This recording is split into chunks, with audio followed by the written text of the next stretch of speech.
Live from the city that never sleeps. 17 miles from Madison Square Garden, New York City. It's America at Night with Rich Valdez. America's favorite late night talk program featuring interesting guests from around the world and calls from across America. And now, here is your host, Rich Valdez.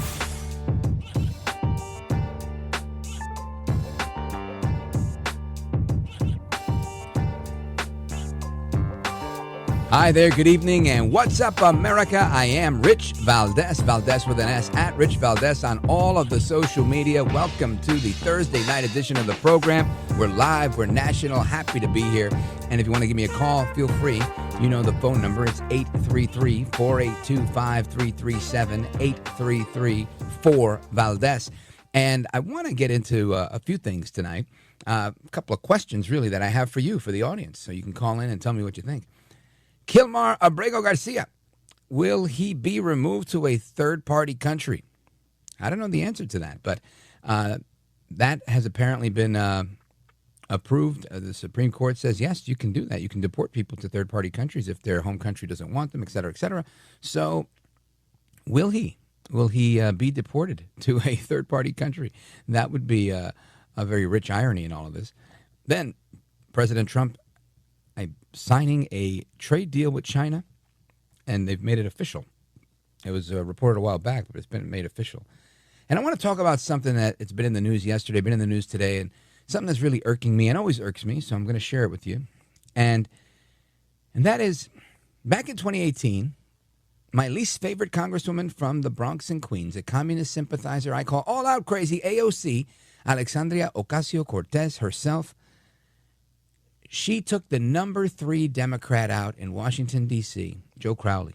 She took him out, and she won her congressional seat in parts of the Bronx and Queens. People thought it couldn't happen. It happened in 2018. Guess who was mayor back then? An avowed socialist, a huge communist sympathizer, Warren Wilhelm, who changed his name in order to sound more palatable in New York, because he's a New England liberal. He changed his name to Bill de Blasio. And he was mayor for a really long time. And lots of money disappeared on his watch. And his daughter was arrested for marching with Black Lives Matter during the riots. Not marching. She had a mask on her face. There were people near her throwing Molotov cocktails, setting police cars on fire. They didn't arrest her for free speech, right? They arrested her for breaking the law. That we've already seen that in New York. So when you know all this big deal that's being made about Zohran Mamdani, I'm not saying it's unwarranted. I'm just saying this isn't a precedent. We've seen this in New York City before. After de Blasio left, who did the city elect? Eric Adams, another utterly, completely failed mayor, who's not anti-woke, he's not moderate, he's not middle of the road, he's not anything. All he is hanging on by a thread. And not even. He's a sitting mayor who couldn't get reelected in a Democrat primary in New York City. The only thing he's got is some favor from God, it seems, that he didn't go to jail because President Trump's Department of Justice stepped in and said, we think that this is a political prosecution. But that doesn't mean that he wasn't taking money from all over the place. There's lots of questions about who was funding his campaign. And these funders were coming all from the Middle East. I don't know too many people in the Middle East that want to control who's New York City mayor, but obviously he does. So now the good mayor, Eric Adams, who's doing everything but wearing a MAGA hat to try and save his own ASS. Now the good mayor is trying to trash talk his opponent, who just beat him in this primary. And, or, you know, he wasn't going to win, right, because he's unpopular. But Mayor Eric Adams was on the Fox News channel earlier today, and listen to a little bit of what he had to say. What's most troubling about what the socialist candidate is stating is his calls to give everything away free, Nothing is more troubling when people who are struggling are giving promises that individuals can't live up to. Mayors don't have the A second. So you're saying nothing's more troubling than people making promises they can't live up to, giving everything away for free. Mayor Adams, let me ask you, who was it that supplied all of the funding for the Roosevelt Hotel in New York City, a once five-star hotel, very famous hotel, and all of a sudden it became the training ground for Tren de Aragua recruitment?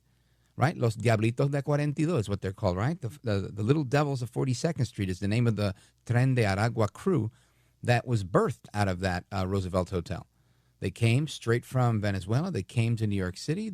Eric Adams, with money from FEMA, put them up with city money, guaranteeing their protection, surrounding the place with National Guard. Who is it that we called the Biden from Brooklyn? Called himself that. That's right. Eric Adams called himself the Biden of Brooklyn. Eric Adams is a fake, he's a phony, and he's a fraud. But now he wants to attack Zoran Mandami. Listen to this. The power to raise income taxes.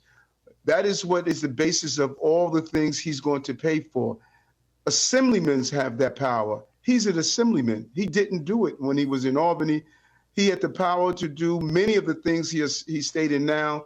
After 4 years in Albany, he did not pass one bill. So either he doesn't understand the role of a mayor, or he's intentionally misleading people who are looking for help around the affordability issue.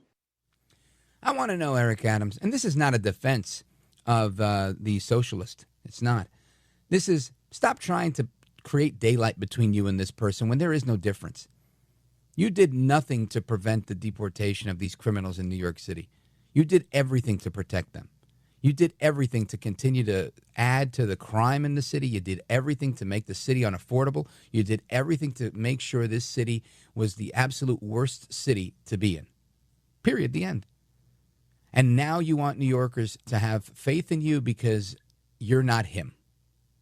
But yet, if we look at your policies, I don't see any daylight between the two of you. I mean, but for the fact that maybe I haven't heard you actively support Hamas, and I have heard him actively support Hamas. And I say all of this to say both of these candidates suck. Governor Cuomo also sucks. Why? Because he was a disgrace. He put old people in nursing homes at risk, and they ended up dying because he put COVID-positive patients in there by way of an executive order that he signed off on. And wouldn't retreat when told that this was happening. 15,000 senior citizens lost their lives because of this. New Yorkers shouldn't take that lightly. Mamdani is the new kid on the block who's trying to run as an outsider rather, compared to these two insiders. And all I hear from my brethren, my friends on the right, my colleagues, those of us that want to make America great again, is that New York gets what it deserves. I'm going to say this. This is a cowardly response from any conservative who says New York gets what they voted for. Where were you in 2020 when America didn't get what they deserved? Are you saying that we deserved Biden? Where were you then? Is it only federal elections that can be rigged? Did we forget the hard-learned lessons that we learned since 2020 and even before that? These are questions I would like some answers to, because I'm very confused. Do the people that showed up to support President Donald Trump at his rally in the South Bronx, do they deserve this candidate? What about the people that packed out Madison Square Garden when the president held a rally there just before Election Day? What about them? Do they deserve Zoran Mandami? Do they deserve Eric Adams? This line that New York City gets what it deserves is a lazy pussycat way of thinking. It's an easy way out, typically from people who don't live in New York City. But all of that aside, it's cowardly. It's not what you should be saying. You're just chalking it up as a loss, saying, yeah, sure, yeah, we lost that, yeah. Imagine doing that in 2020. Oh, we get the country we deserve. We get the Biden that we deserve. Now, I understand people are frustrated.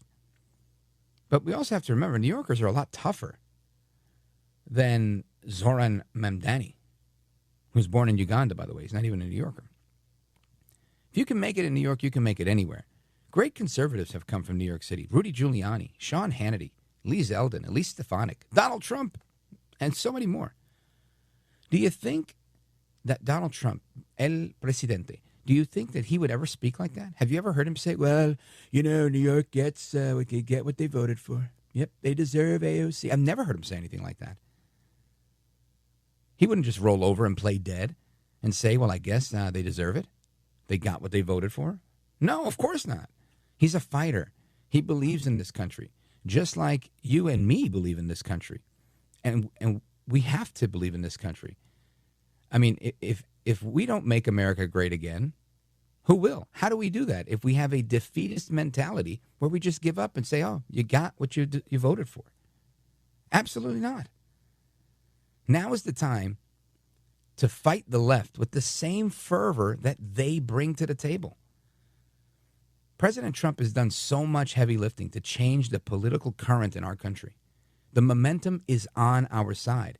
This isn't the time to be scared and ask the only Republican in this race in New York City, Curtis Sliwa, to throw in the towel or to support a Democrat. Get out of the way. Put your support behind a Democrat who's less socialist than the other guy. No. It's time for all of us to lift our fist in the air and yell, fight, fight, fight, after the shots were fired. Stay the course, America, and don't move a muscle. This is America at Night with Rich Valdez. I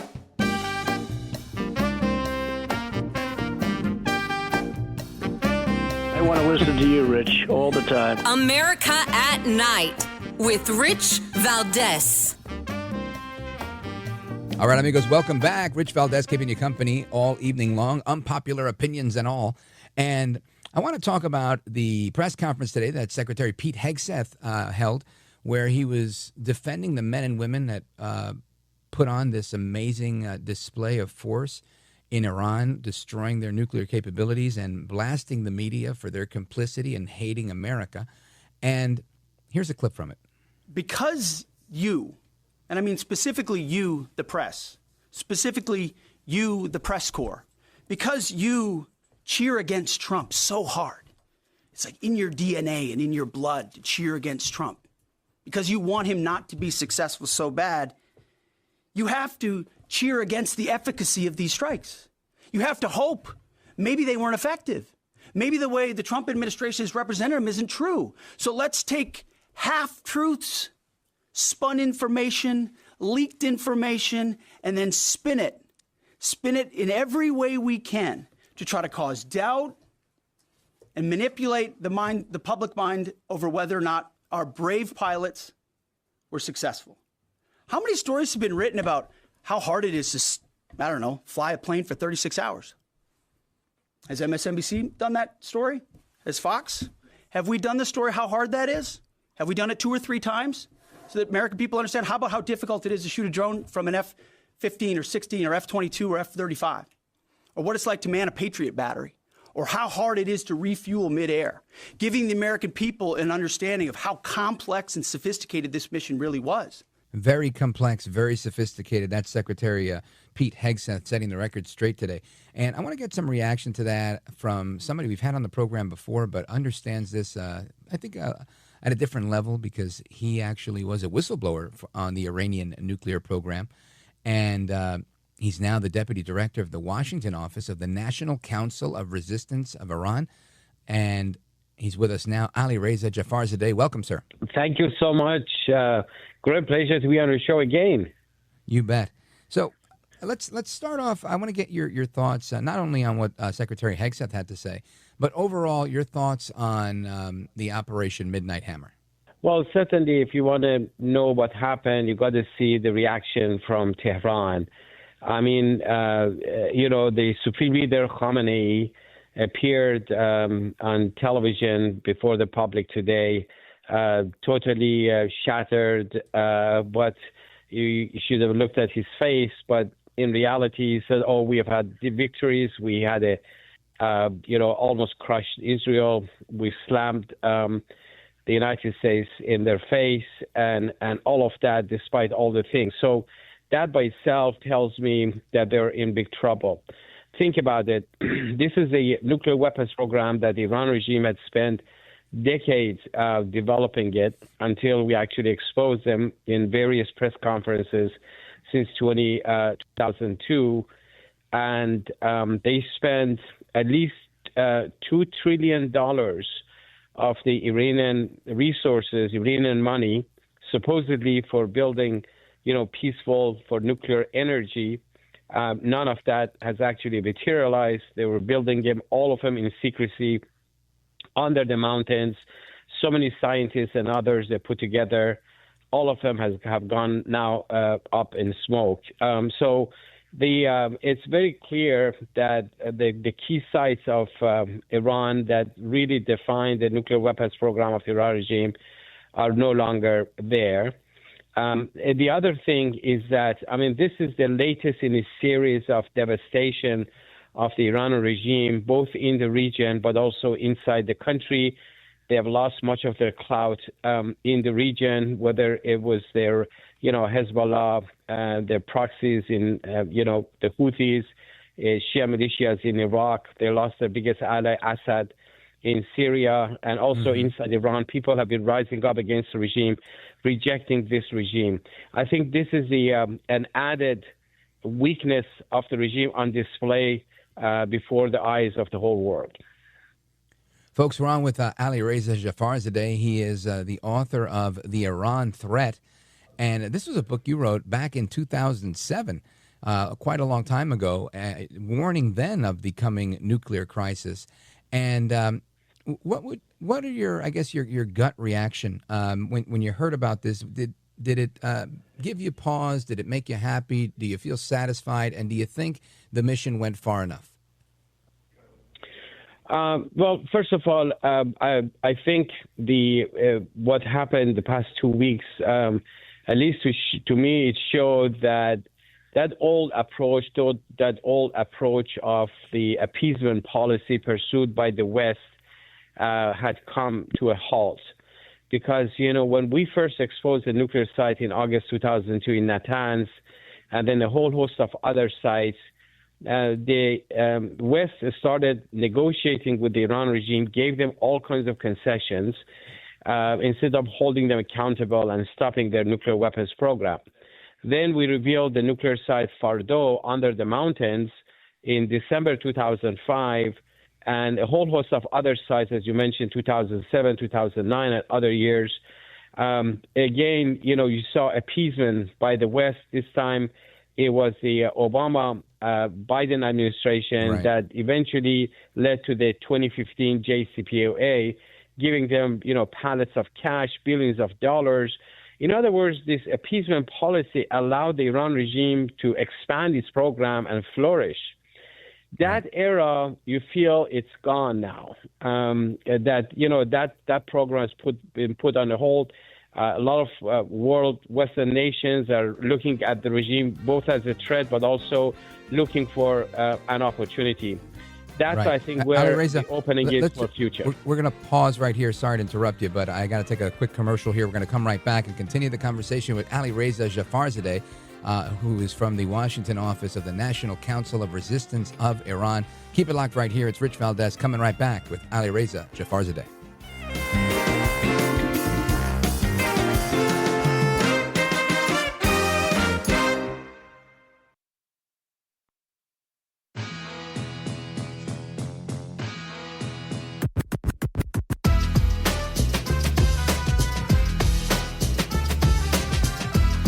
America at Night with Rich Valdez.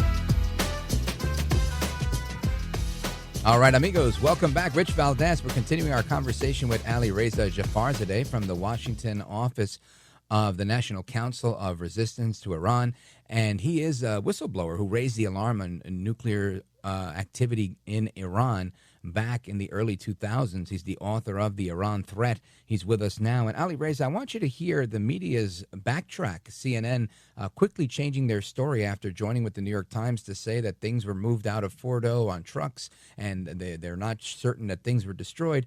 After today's presser, they changed their tune. Listen to this report. Is that as it was designed, as these massive ordnance penetrators with significant computer software engineering went directly down to those 3 ventilator shafts, specifically as designed. And until you actually do it, you never know if it's going to work. It worked. It seems to have worked flawlessly. That is very important information. He also pointed out some things we take for granted. A Patriot interceptor is traveling at 3,000 miles an hour, about Mach 4, to hit a ballistic missile, traveling at about 6,000 miles an hour, Mach 8. This is really difficult. We take for granted how this stuff all works. I thought that was very important to lay out. So as I come out of this briefing, I now know BDA level 2, as I mentioned. Level 1, first 24 hours, you're looking at imagery. Level 2, did the ordinance work? Did everything go as we had wanted? The answer now is yes.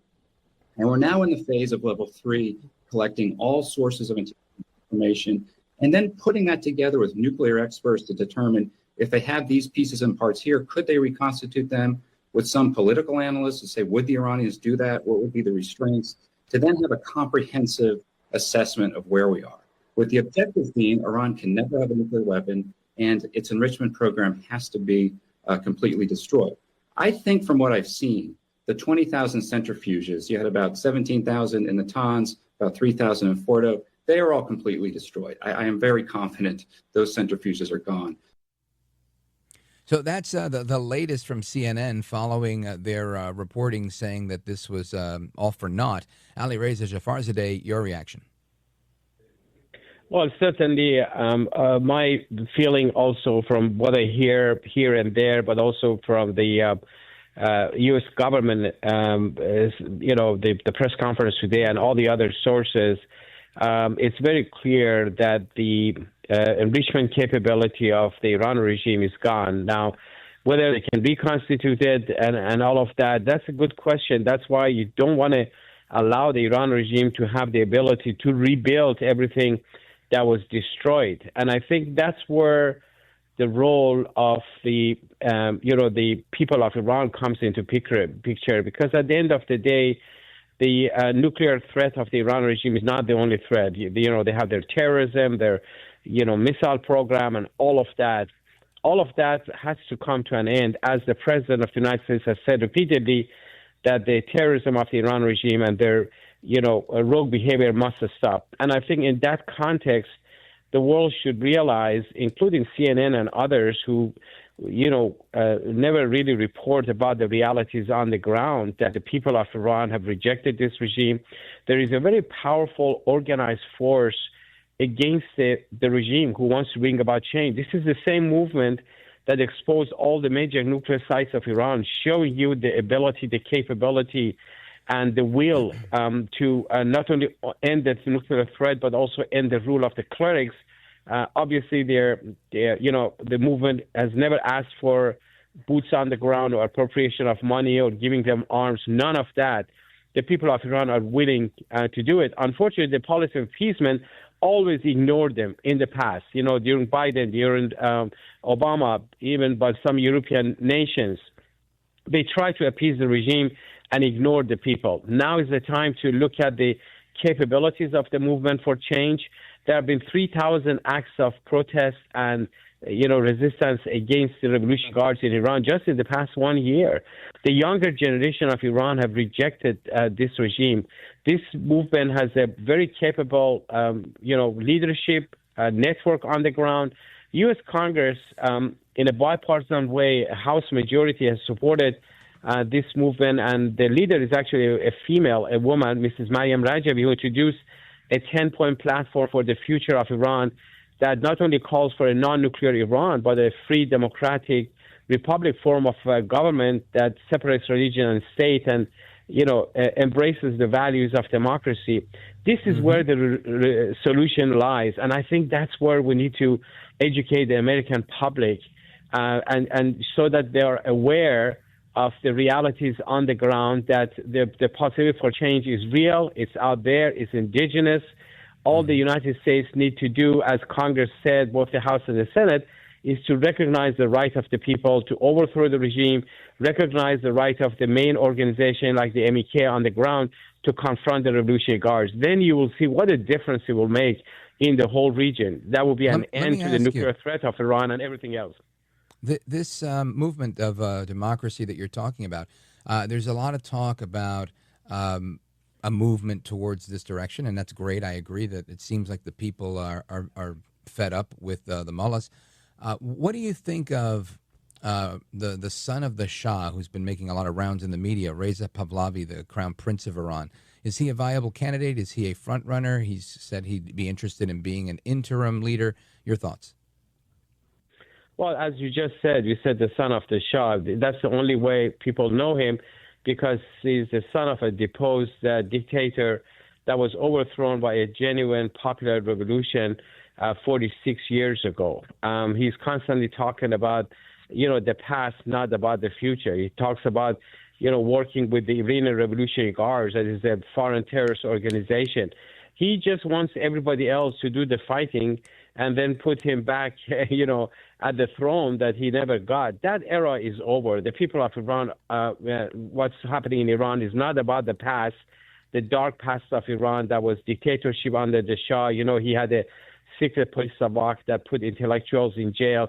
He had a single party rule. There was only one party in Iran that was named after him, and he said you either become a member of this party or you go to jail. And it was a very corrupt system that, consolidated all the money in the family of the Shah, and they stole all the money. So they have no future whatsoever. I understand that, he's going around and trying to make himself relevant, and the mullahs in Tehran would love it because it would deviate attention from the real change on the ground, those who are actually fighting the regime on the ground, and puts the attention on someone who belongs to the past and represents the past. But, no one is paying attention to that. The real forces are those who are fighting on the ground. Who are some of the viable candidates to hold a position of leadership in Iran should they move forward with democracy, in your opinion? Well, our movement, which is actually led, and the National Council of Dissidents of Iran is actually the parliament in exile with a platform and a clear leadership. And once the mullahs are overthrown, a provisional government will be put to place, and she will oversee the transition. And the main task of this provisional government would be to set up for free and fair elections within 6 months. And that election would lead to the formation of a national and constituent assembly. And those representatives of the people will decide for the future by drafting a constitution, putting it into vote, electing another interim government to run the affairs within 2 years. So by 2 years, you will have a totally representative government that would be, a republic form of government. And in that context, anybody who is qualified, who the people vote for them, could be the future leader of Iran. And of course, for now, you look at those who have been in the forefront of fighting, like, Mrs. Rajavi, I mentioned her name. She's gotten tremendous support, not just inside Iran, but among 4,000 parliamentarians around the world in the U.S. Congress.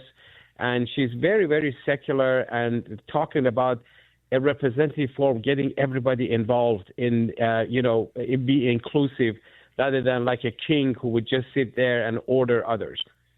Right.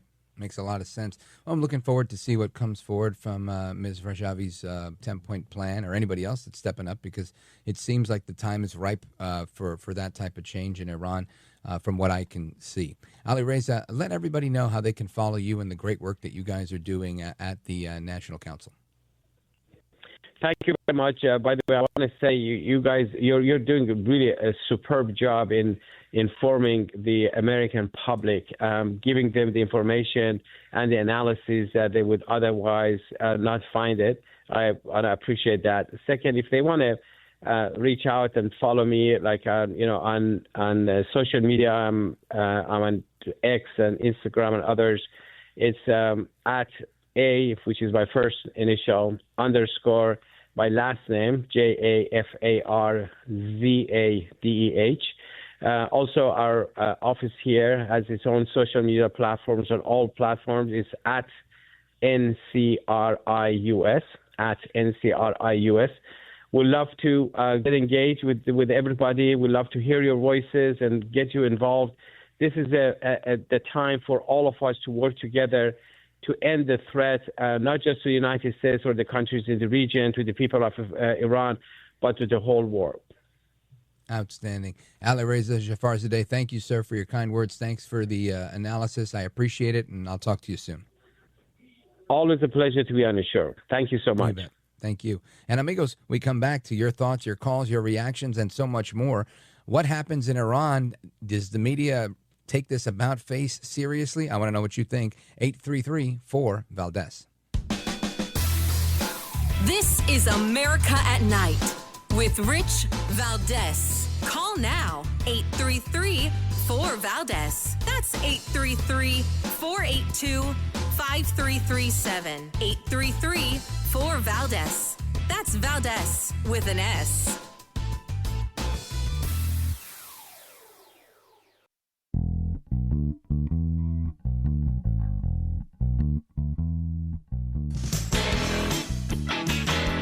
After the guest leaves every night and we're doing open phones, kind of at the heartbeat of America. And you sit there in this radio studio and suddenly you hear voices. Mobile, Dallas, New York, Miami. And there's kind of a conglomeration of America all in one room.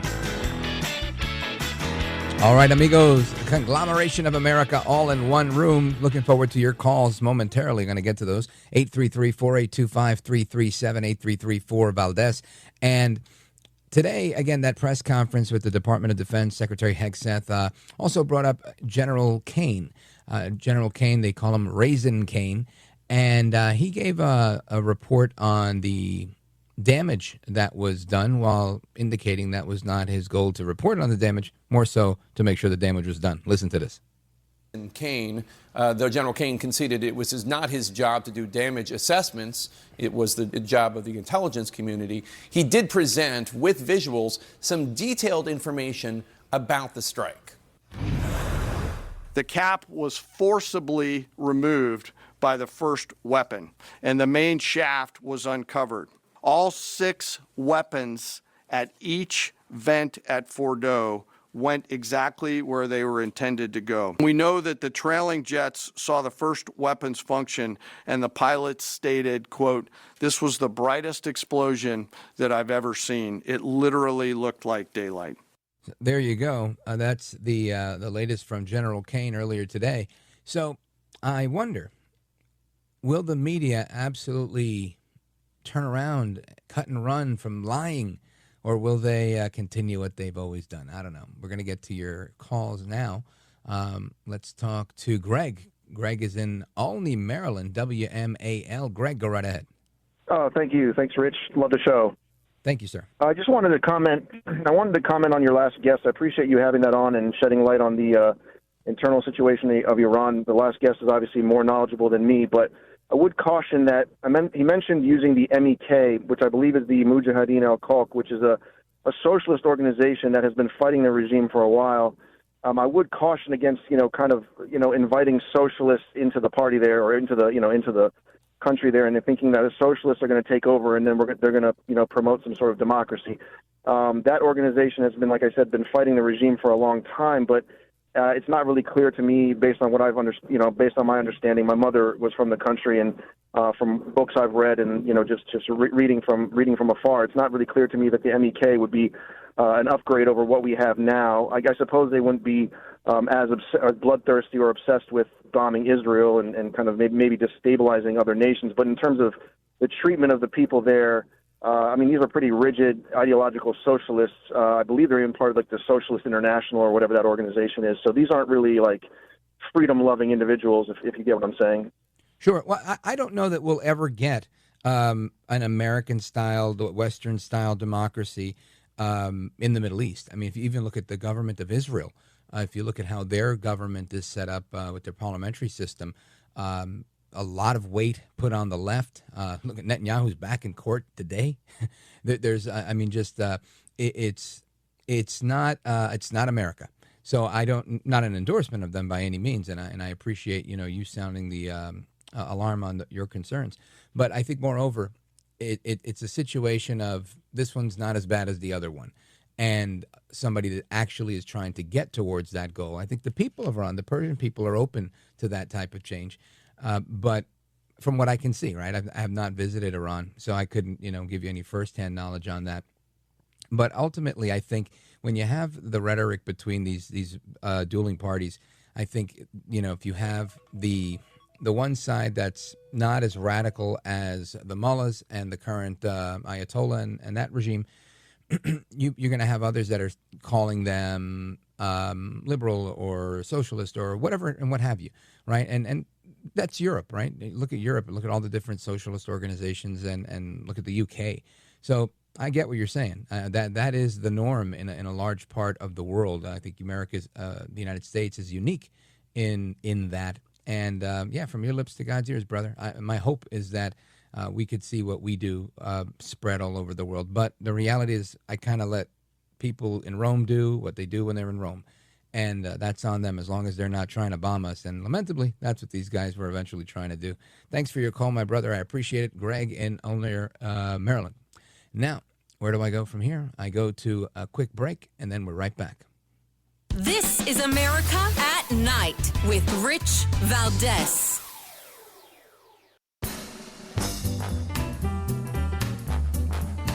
All right, amigos, welcome back. And, of course, the Iranian Supreme Leader, Ayatollah Khamenei, he says nothing happened. Listen to this. Iran's Supreme Leader Ayatollah Khamenei has made his first public appearance since the US airstrikes on nuclear facilities, and he said they had achieved nothing. He claimed victory in the conflict with Israel and said the strikes amounted to little more than showmanship by President Trump. Today, a fiery message of his own from the Ayatollah, said to have sheltered in a bunker during the war. Iran, with this iron national resolve, rejects surrender. For a country like this, the idea of surrender is laughable to anyone who truly knows the Iranian nation. Now, I don't know where she's coming from saying that was a fiery message, but I heard, it sounded like there was a doctor in the room moments earlier going, clear, 200 joules, and they shocked him back to life. The guy sounded resurrected, as if he were dead for the last 10 hours. Anyway, that's the Ayatollah. I want to get to your calls, your thoughts, your opinions. Todd, Atlanta, Georgia, WGKA. Go for it. Hey, yes, thanks, Rich, for taking my call. I think we should learn a lesson from history. Our forefathers defeated the Nazi Wehrmacht, the war machine, but they didn't leave the Nazis and Adolf Hitler in power. Hitler was hell-bent to get an atomic weapon, just like Ayatollah. He was hell-bent on exterminating the Jews, just like the Ayatollah, and hell-bent on conquering Europe, the West, destroying America, just like the Ayatollah. As long as they're in power, they're gonna try it again.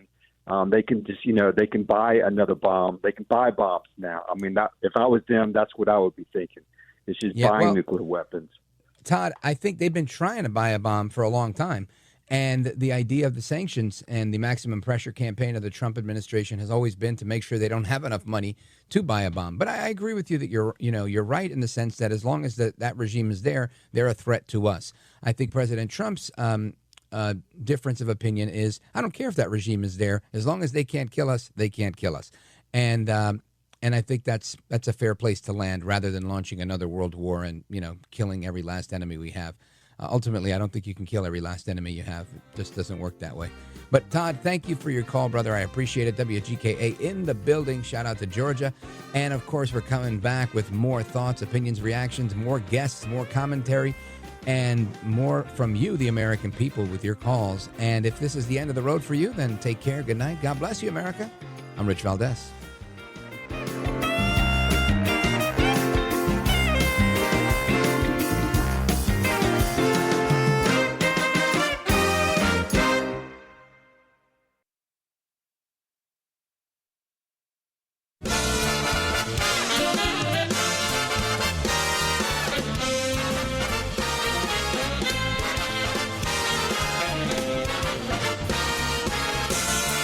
Live from the city that never sleeps.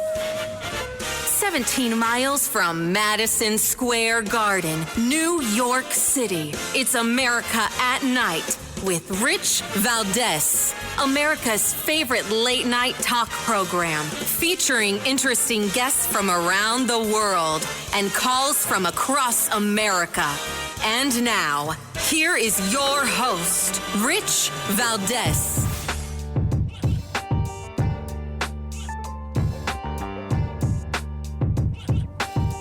Hi there, good evening, and what's up, America? Welcome back. It's another hour of me, Rich Valdez, here with you guys tonight. We're live, we're national. Here's the phone number, 833-482-5337, 833-4-VALDEZ.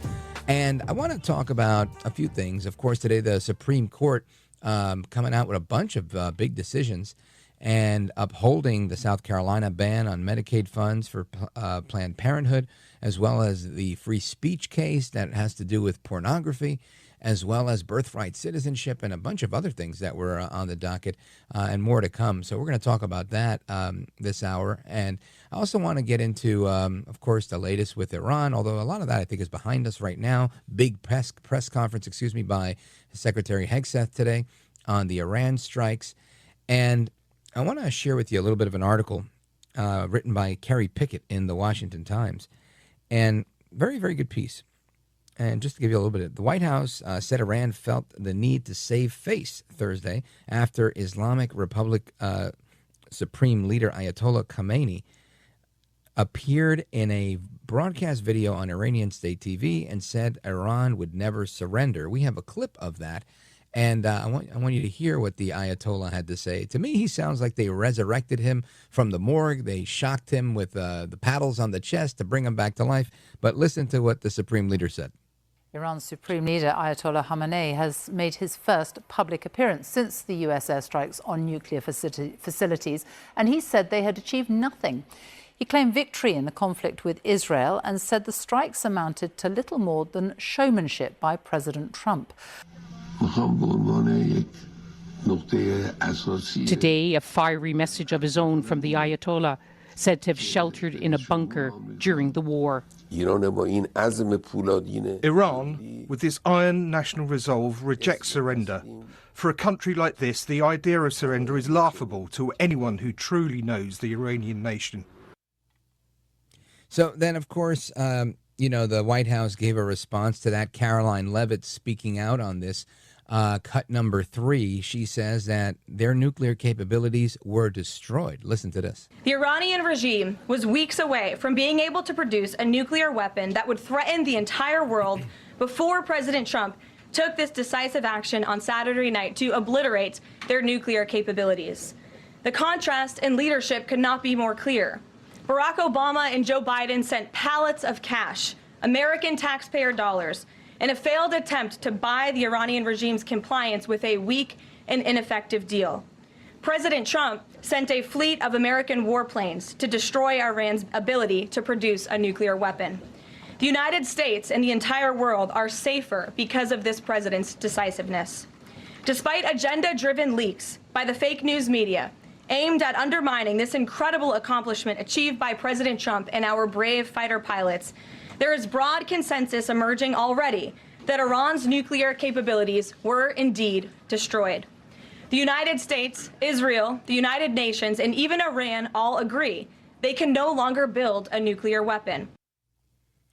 So that's the latest with that. And, of course, Secretary Hegseth hosting the press conference today, making the same case clear, presenting some new information, as well as the information that was shared by General Kane, Raisin Kane, all indicating that nothing likely survived this barrage of firepower displayed by the United States military at those 3 nuclear sites. It makes sense to me. Like, I can't imagine that we would spend all that money, all that firepower, pull this whole thing off, and not get their stuff, not get it right.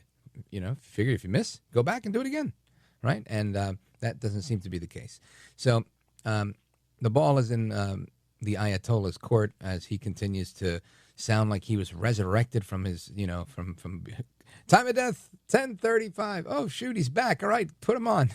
It really sounded like they pulled him out of nowhere, like Monty Python. Bring out your dad. Bring out your dad. Anyway, that's my thought. And I want to talk to you about a couple of things that are just in the news that I thought were interesting.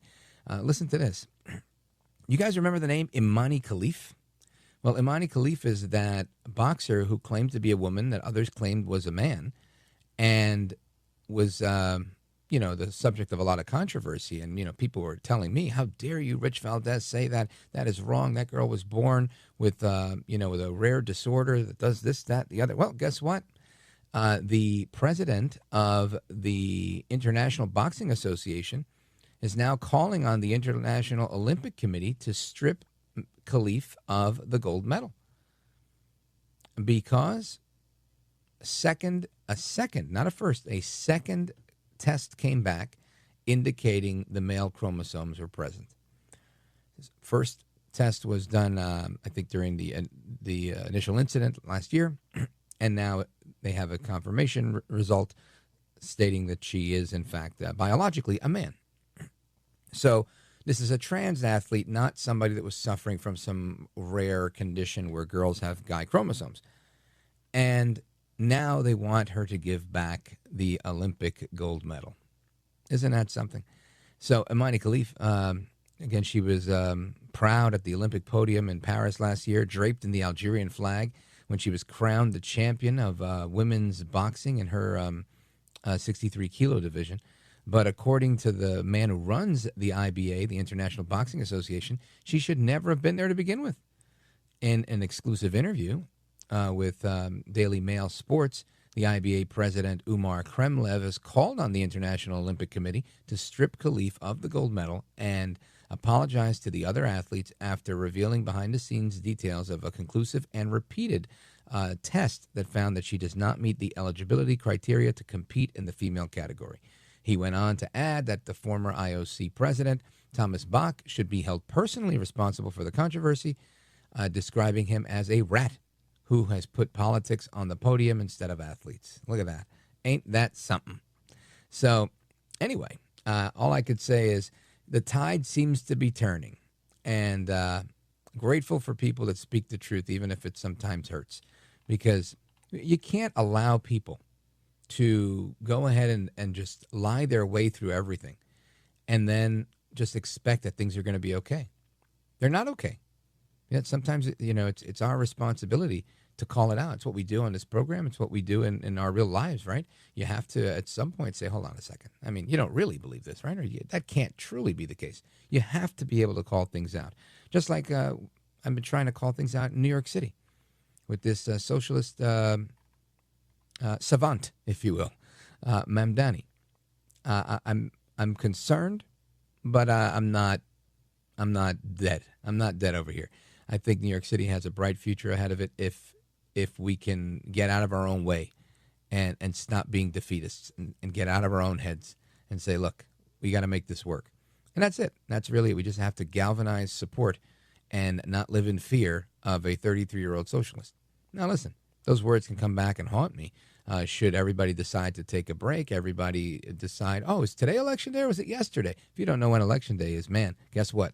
The bad guys are going to win, right? You got to get on your game. You got to get out there. You got to be active. You've got to do your thing. Everybody has to do their part. For years in this business, people have called me saying things like, well, I don't know. What do I do? I'm just, I'm a retiree. I'm 75. I'm 80. I'm whatever. I'm 62. I'm a grandma. It doesn't matter how old you are. Everybody in my travels, I've met people of all ages. And we've had many of them on this show. I've had people of all ages on this show talking about the things they've done to contribute. You never know what you're able to do. Everybody can affect somebody. You just got to step up and you got to believe in what you believe. And that's it. Because the other side believes in what they believe. And they're not stopping because they think that conservatives have won or conservatives have lost. They don't care. This guy, Zoran Mamdani, he says, do you think he stops for a second to say, oh, there's no way I could win in New York. They're way there's too many Jews in New York. I'm pro-Hamas. I'm this and I'm that. He doesn't care about the opposition. He's coming full speed ahead, just like AOC, full speed ahead. You got to meet them where they're at. You can't win a fight if you're not in the ring. Punto y final, right? Period. The end. So anyway, those are my thoughts on that. Now I want to get into the Supreme Court stuff because the Supreme Court, can't speak right now. The Supreme Court had several cases coming its way, and a lot was revealed to us today. So I want to get one of the most knowledgeable people on this to weigh in on it, and we're going to do that straight ahead. Don't go anywhere. This is America at Night with Rich Valdez.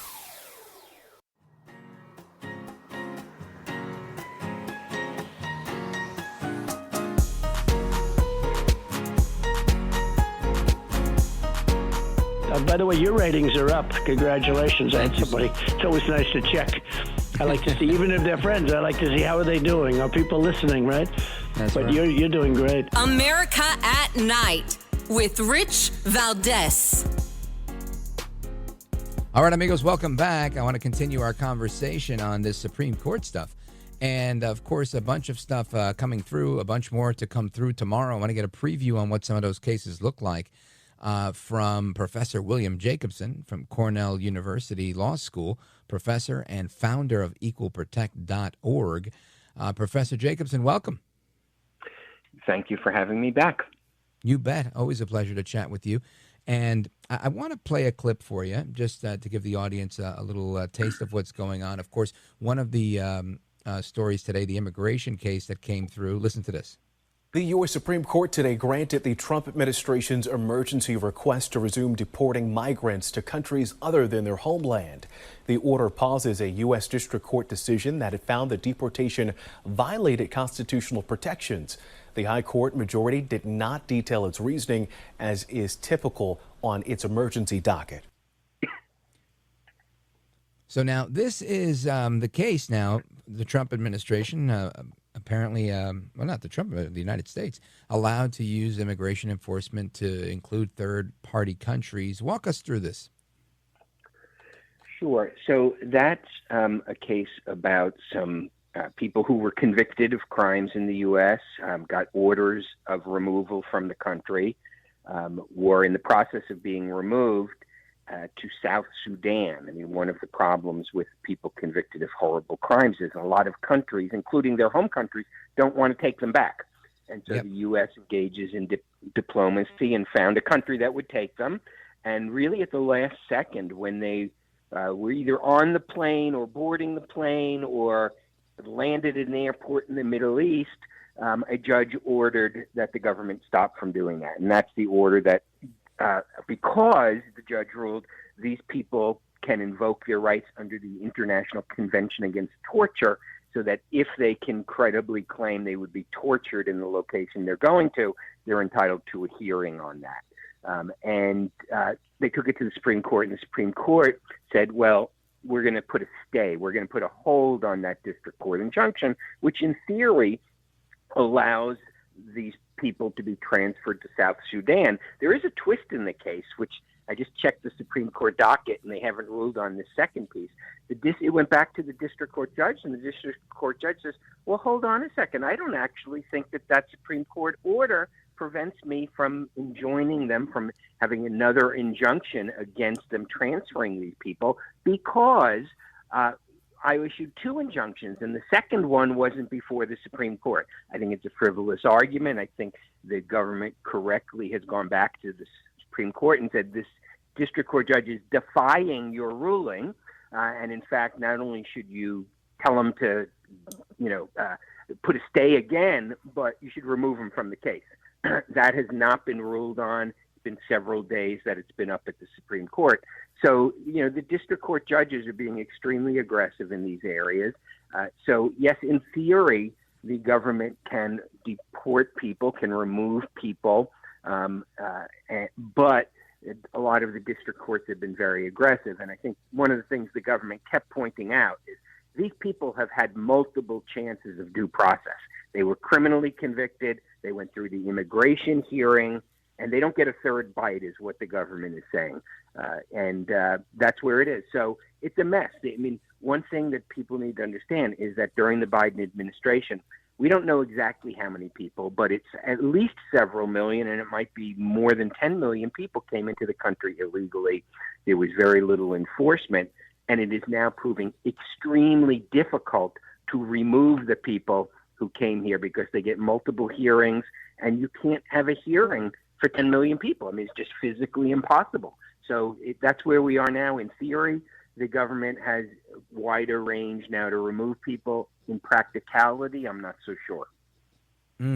So in the case of Kilmar Abrego Garcia, who came here and then got the ability to not be sent back to El Salvador because he said he'd be killed in jail there, and then we send him back to El Salvador, and then we bring him back. He's extradited so that he can pay the price and serve trial or whatever for his crimes or his accusations of human trafficking. If they deport him now, can they deport him to a third country because he would get killed in El Salvador? How would that work? Yes, they can. Of course, he's going to keep fighting it, and there's a lot of interest groups who are fighting it for him. But yes, that was the whole thing, was that he had an order of removal. He went through the process. In fact, the process took quite a long time. But there was part of that order of removal is that he can't be sent back to El Salvador because allegedly there were gangs there who were going to kill him. Not the government, but gangs who were going to kill him. They could have sent him anywhere else, and the government basically said, we messed up, we sent him to El Salvador, we probably shouldn't have. And there was a lot of court jockeying about that, and they did end up having him return to the U.S., and when he got back to the U.S., they've now charged him criminally with, I think, human trafficking and several other criminal violations. And so now the issue is that a magistrate judge, which is a federal judge, but a lower level federal judge, someone who typically will handle arraignments and things like that, granted him bail. Okay, on those human trafficking criminal allegations, you get bail because you're not a flight risk. In fact, you're trying to stay in the country, so you're not going to flee the country, and you're not a danger to the community, or at least the government hasn't proven it. Therefore, you get bail. And so you've got somebody who's subject to deportation, but got bail on his criminal charges. And basically the Fed said, we're not letting him go. If he gets bail on the criminal charges, we still have a hold on him for immigration violations. But this is the Maryland man, remember? Maryland dad. The Maryland dad who's been charged with human trafficking, who allegedly beat up his wife or girlfriend, and she filed criminal complaints. Yeah, alleged by her. Alleged by her, yes, not by the government. Alleged by her. Okay, so this is a wife-beating human trafficker, allegedly, and this is the guy that the Senator Van Hollen from Maryland traveled to the prison in El Salvador to have drinks with the guy, and so. I think he's saying that was a setup, and he didn't mean to have margaritas on the table. But so yeah, I mean look at how difficult it is. Okay, government says we made a mistake. Okay, but look at how difficult it is to get rid of somebody who spent years going through the process to get him out of the country. I forget how many years. Well, Professor, stand by. I want to come back and get your take on the cases that we expect to see tomorrow, the porn case and others, the free speech case. Folks, we're on with Professor William Jacobson, Cornell Law School professor and founder of equalprotect.org and Legal Insurrection, too. Make sure you stick around. This conversation's only getting better. Don't go anywhere. I'm Rich Valdez.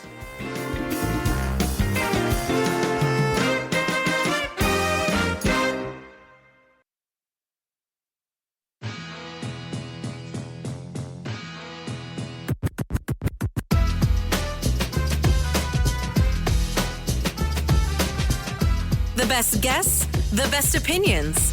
This is America at Night with Rich Valdez.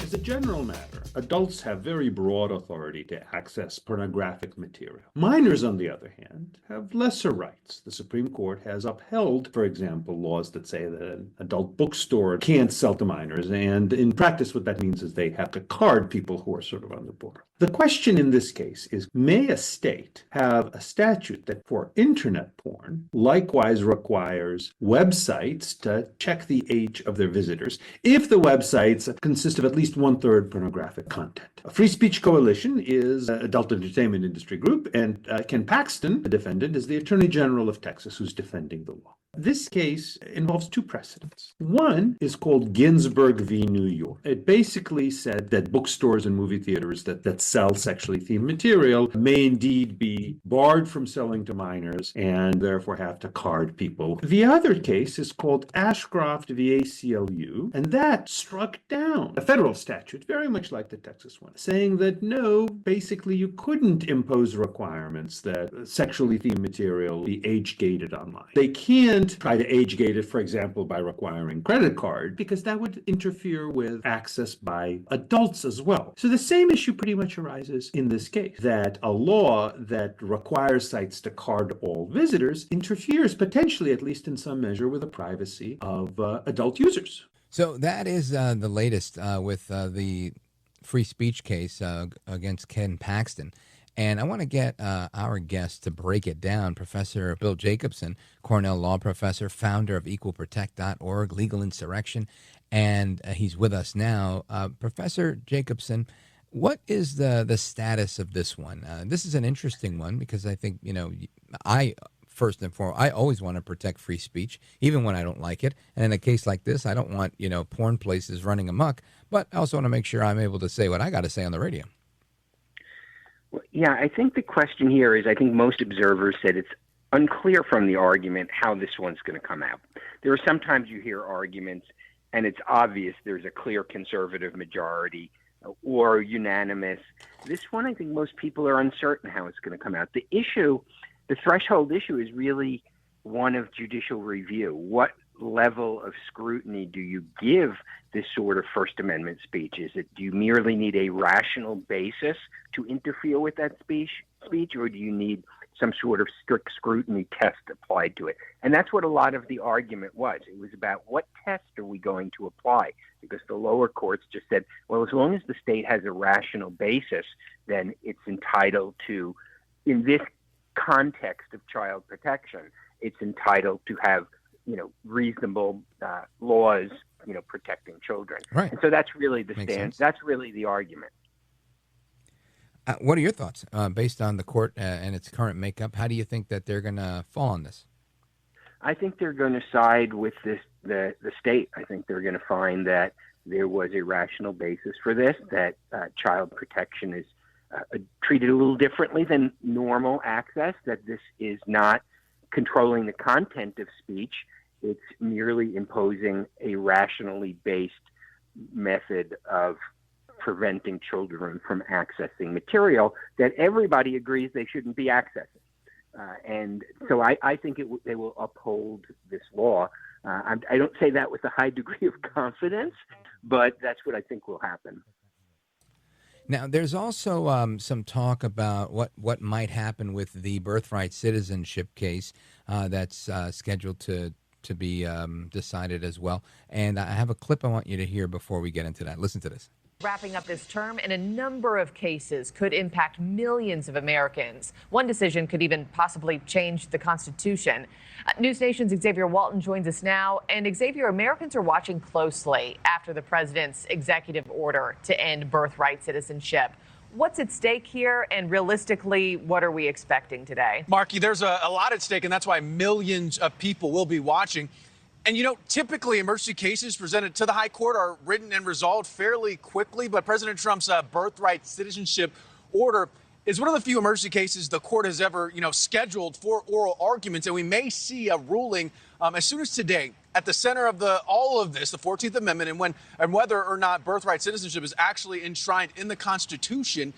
Judges appointed by both Republican and Democratic presidents say, you know what, it is. President Trump asking the Supreme Court to allow him to enforce his executive order denying birthright citizenship to U.S.-born children of parents who are in the country illegally. But the 14th Amendment says, you see it here in part, all persons born or naturalized in the U.S. and subject to the jurisdiction thereof are citizens of the United States and of the state wherein they reside. All right, so lower court rulings have blocked the administration from carrying out this order by issuing nationwide injunctions in dozens of cases.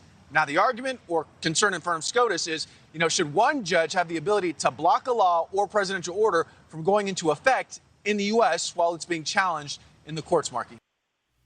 So That's the bottom line there. Professor Jacobson, I think this is a big one because it would, in effect, I guess, clarify the interpretation of the 14th Amendment. And, you know, the research I've done, and I'm not a Cornell law professor like you, but it seems like when the Senate put this out there, their intention was for people visiting and people, sons of diplomats and things like that. It was never, if you're on vacation and you have a kid, or if you're visiting and you have a kid, then go right ahead and, you know, stay here forever. Your thoughts? There's been a presumption of prevailing wisdom for a century that reading the 14th Amendment Citizenship Clause very broadly, in almost a popular sense. But the question is that actually right? Are people reading it that way? There has never been a U.S. Supreme Court ruling that someone in the country illegally or in a transitory manner is entitled to citizenship. That's just never been ruled upon. So this is in many ways a question of first impression. The issue is, what does subject to the jurisdiction thereof mean? Does it mean, and there's a lot of legal scholarship that it doesn't mean what people think it means. That actually it's a much more restrictive, that 14th Amendment clause was never intended to grant citizenship to somebody here on what we nowadays call, you know, birth tourism. You know, obviously didn't have planes back then, but people who fly here, have a baby and go back, and now the kid is an American citizen, or someone who enters the country illegally. So that's the 14th Amendment question. I don't know if the court will actually rule on that, because the actual issue before the court is whether the district court had the power to issue a nationwide injunction. And that's taking place against a broader context that the Supreme Court is worried about and the government is worried about, which is you have over 600 judges, federal district court judges in the U.S. If any one of them can issue a nationwide injunction on almost anything, then how can a government operate? And that's what stymied the Trump administration in the first term and this term, that the Trump administration, whether it's birthright citizenship or anything else, has to win every single time. But if the other side, the challengers, win even once, it's a nationwide injunction and you're done. And that's really the context, that this is a birthright citizenship case or executive order, but it's really against the backdrop, which the court's very aware of. I listened to the oral argument. Justice Kagan and the counsel, everybody was talking about the fact that there's judge shopping going on and that there's a lot of things going on. So that's the question. And most of the oral argument at the Supreme Court was not about the meaning of the 14th Amendment. It was about these nationwide injunctions.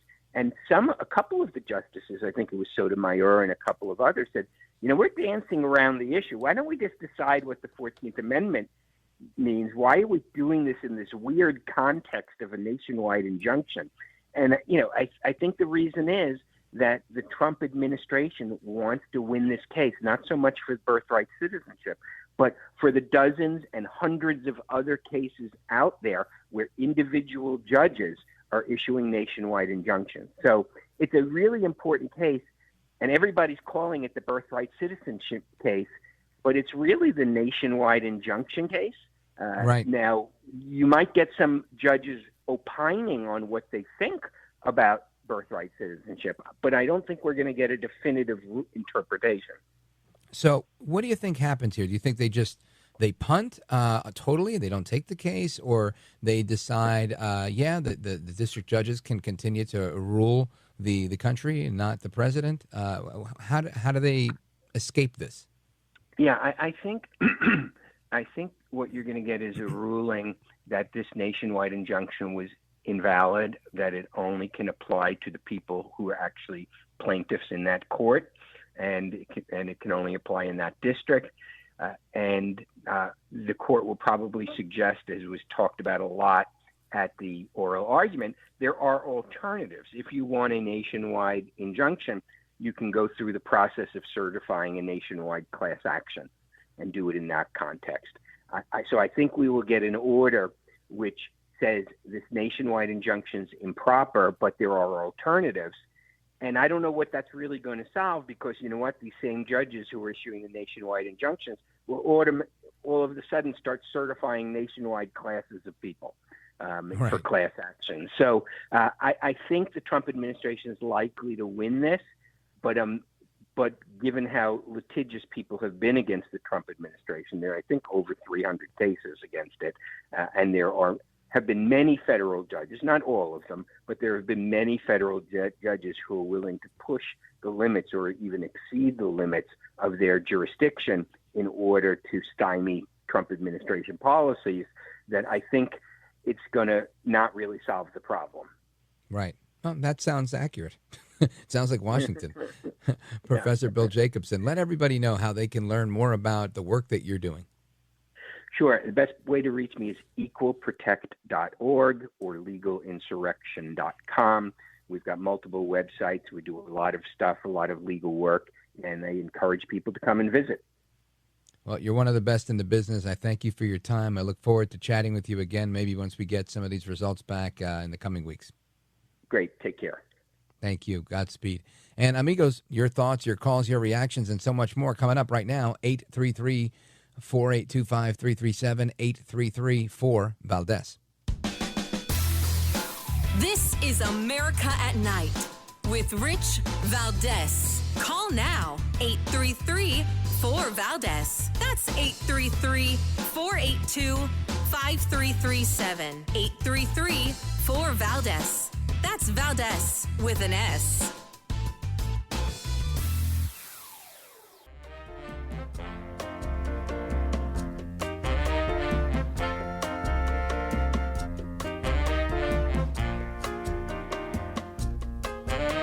I want to say thank you for what you do. You people speak the truth. America at Night with Rich Valdez.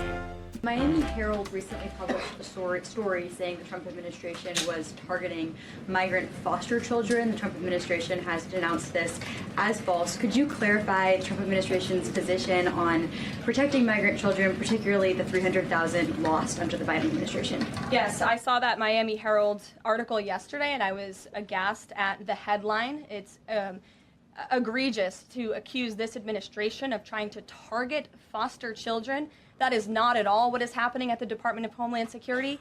And I learned that the Department of Homeland Security actually tried to work in good faith with this reporter to get this story right, to explain that this administration is trying to protect foster children. We are trying to keep children out of harm's way, even if that means their parents are not law-abiding citizens. We want to protect children, unlike the previous administration, which allowed children to be trafficked and raped, and in some cases killed because of the open border policies. Unfortunately, the Miami Herald just completely degraded themselves with this report, despite having a full list of facts from the Department of Homeland Security. It's another example of fake news. And the May border numbers speak for themselves. Not a single illegal alien was allowed into this country because of this administration's border policies in the month of May. That means not a single child was allowed into this country, possibly with human smugglers or human traffickers. And we know that was happening at the rate of thousands and thousands of children every single month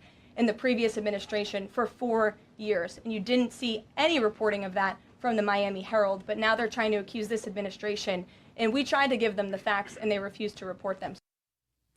So the Miami Herald under fire from the White House for apparently running with fake news. And listen, this is not uncommon. I think I spoke about it the other night, but I'll share it again.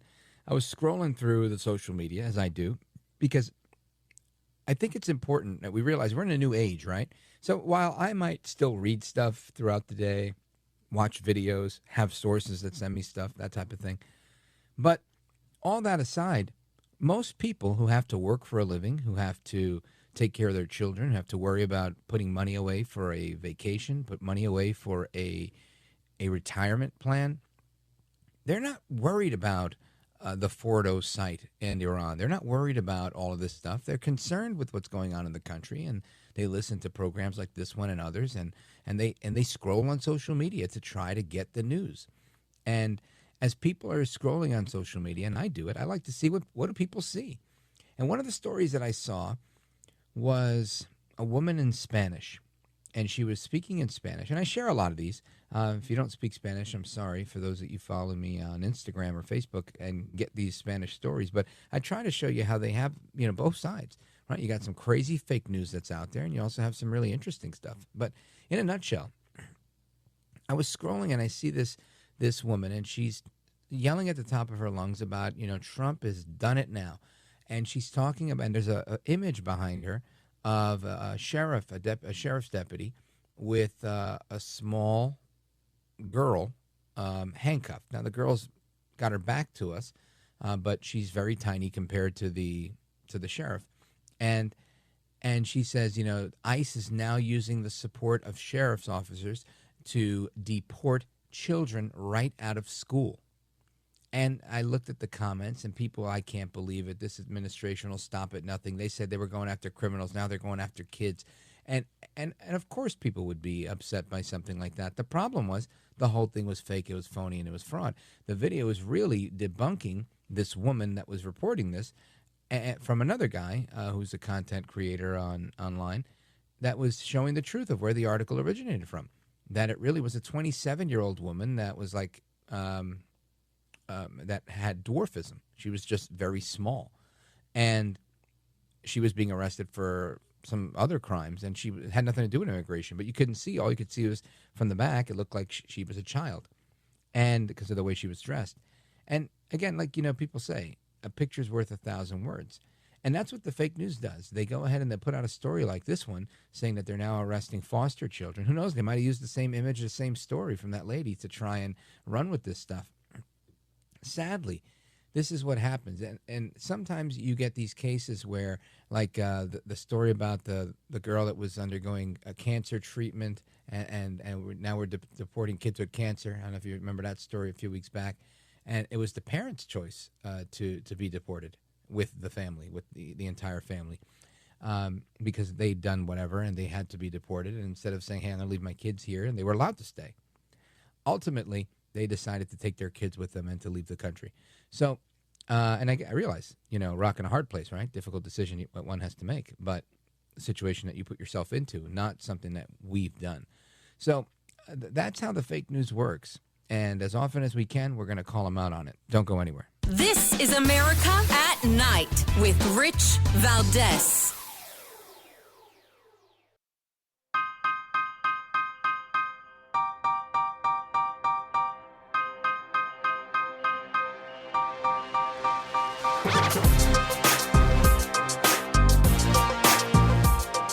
All right, amigos, welcome back, and we continue with your thoughts, your calls, your comments. Let's go open phone America. Let's go to Flute calling us from Washington, D.C., WMAL. Go right ahead, sir. Hey, how you doing, Mr. Valdez? Thank you for taking my call. Mr. Valdez, I was listening to earlier about the citizenship situations where they were saying that a lot of it is fake news, and you have people being deported. It's defined with a U.S. citizen. It really needs to become under a set boundary, a set rules, because coming here illegally and just dropping a baby off here doesn't make you a U.S. citizen, I don't think, and it doesn't make that child to me a U.S. citizen. Some people come here already expecting children, and you have smugglers here, and we really need to, we do have the border under control now, so let's get that. That's one step that's good. But listen, Flute, I think you're spot on, and I think that's what this whole case is about, and the good professor was telling us that they may not decide on that, but ultimately they're going to have to bring this case back and decide, is what you're saying true? And I agree with you. You can't just come here and have a baby and automatically be guaranteed citizenship. There's got to be stricter rules on that. Flute, thanks for the call, my man. Shout out to WMAL. Amigos coming back with another hour. Don't go anywhere.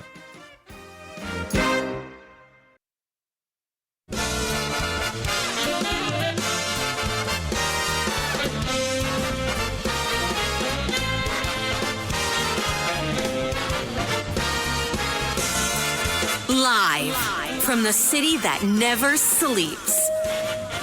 17 miles from Madison Square Garden, New York City. It's America at Night with Rich Valdez. America's favorite late night talk program, featuring interesting guests from around the world and calls from across America.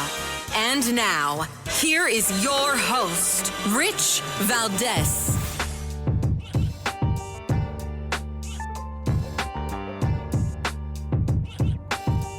Hi there, good evening, and what's up, America? I am Rich Valdez, Valdez with an S, at Rich Valdez on all of the social media. Welcome back to another hour. It's 7 minutes past the top of the hour. We're live and national tonight. It's Thursday night, and the phone number, 833-482-5337, 833-4-Valdez. And let me tell you that it's got to be a really tough situation to be in when, let's say you work in the media, and you're covering a story on violence, and then the next thing you know, you're reporting about your own family that was killed in a violent crime. Well, my guest coming up, that's the story that he went through, reporting on violence in Chicago. This is a young black political analyst from the Fox News Channel whose brother was murdered by the violence in the streets of Chicago. And a horrible story with an outcome that had terrific impact. And we're going to hear about that in a little bit. But first, I want to get to some of the headlines today because, of course, lots always going on. There's always a lot happening, even for this time of year, right? This time of year, a lot of people going on vacation, taking time off and whatnot. But yet, it's never a dull moment. Today, Secretary Pete Hegseth giving a press conference with respect to the accuracy and impact of the bombing on the Iranian nuclear site. And this is a very, very important thing that I think needed to happen because, of course, many in the media were, running with the idea that this was not an effective mission, that the Iranians have nuclear capability that continues. And Secretary Hegseth today weighing in on that stuff. I want you to hear this clip from him. There are so many aspects of what our brave men and women did that because of the hatred of this press corps are undermined because your people are trying to leak and spin that it wasn't successful. It's irresponsible. And folks in this room are privy to that information because of the proximity here in the Pentagon. It's an important responsibility. And time again, classified information is leaked or peddled for political purposes to try to make the president look bad. And what's really happening is you're undermining the success of incredible B-2 pilots and incredible F-35 pilots and incredible refuelers and incredible air defenders who accomplished their mission, set back a nuclear program in ways that other presidents would have dreamed. How about we celebrate that? How about we talk about how special America is, that we have these capabilities? I think it's too much to ask, unfortunately, for the fake news. So we're used to that.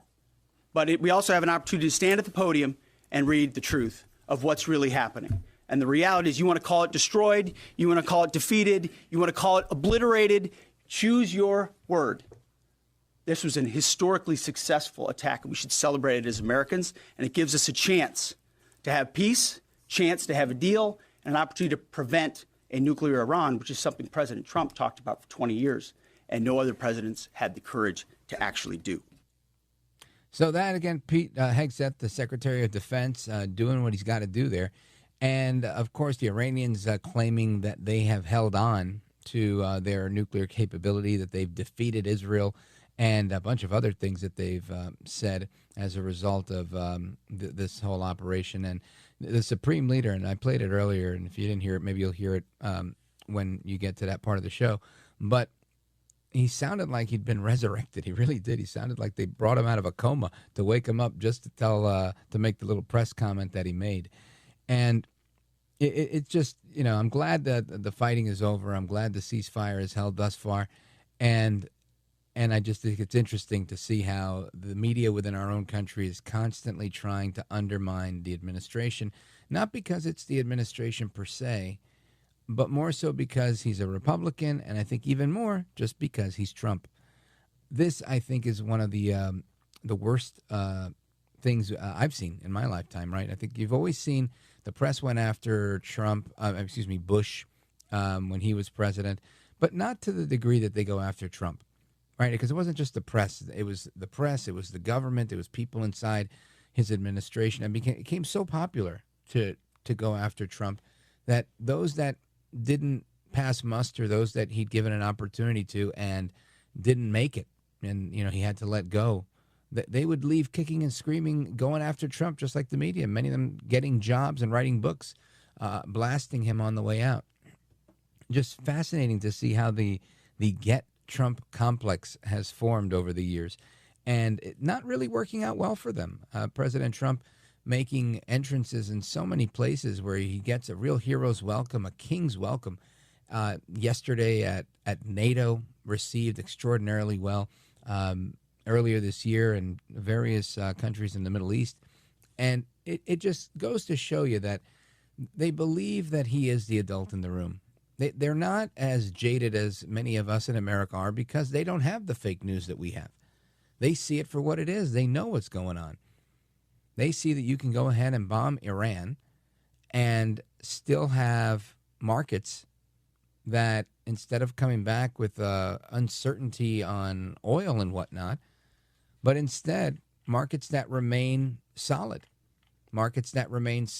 during the tariffs. And President Trump made some remarks just yesterday with respect to tariffs, announcing that $88 billion in revenue have been taken in with tariffs. And this is very, very interesting because, at first they said this would bankrupt America. It would be the worst thing ever. Check this out. I got a call the other day from the people in Congress because we're doing our bill. I didn't even tell you this, Mike, and they called. They said, there's something wrong with the numbers, sir. I said, what's wrong? I don't know. They're not balancing out. There's something really wrong. I said, is that a good thing or a bad thing? Well, we don't know. I said, what's the problem? We're taking in much more money than we have scheduled. I said, so far that sounds good. They said, how much is it? About $80 billion. I said, do me a favor, check the tariff line. They called me back an hour later. Sir, we've taken in $88 billion in tariffs. Isn't that a beautiful thing? $88 billion.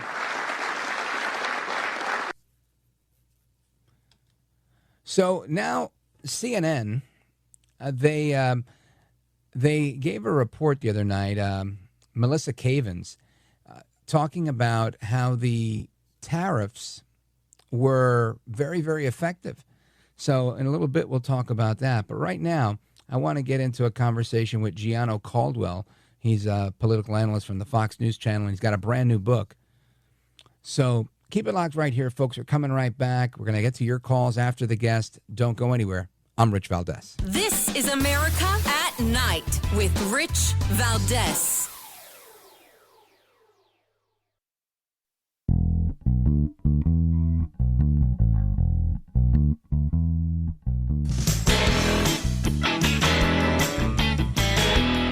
Well, thank you, Rich, and thank you for everything. I know you very well, and I listen, but I have a lot of people that listen, and they love your show, and I appreciate it very much. America at Night with Rich Valdez.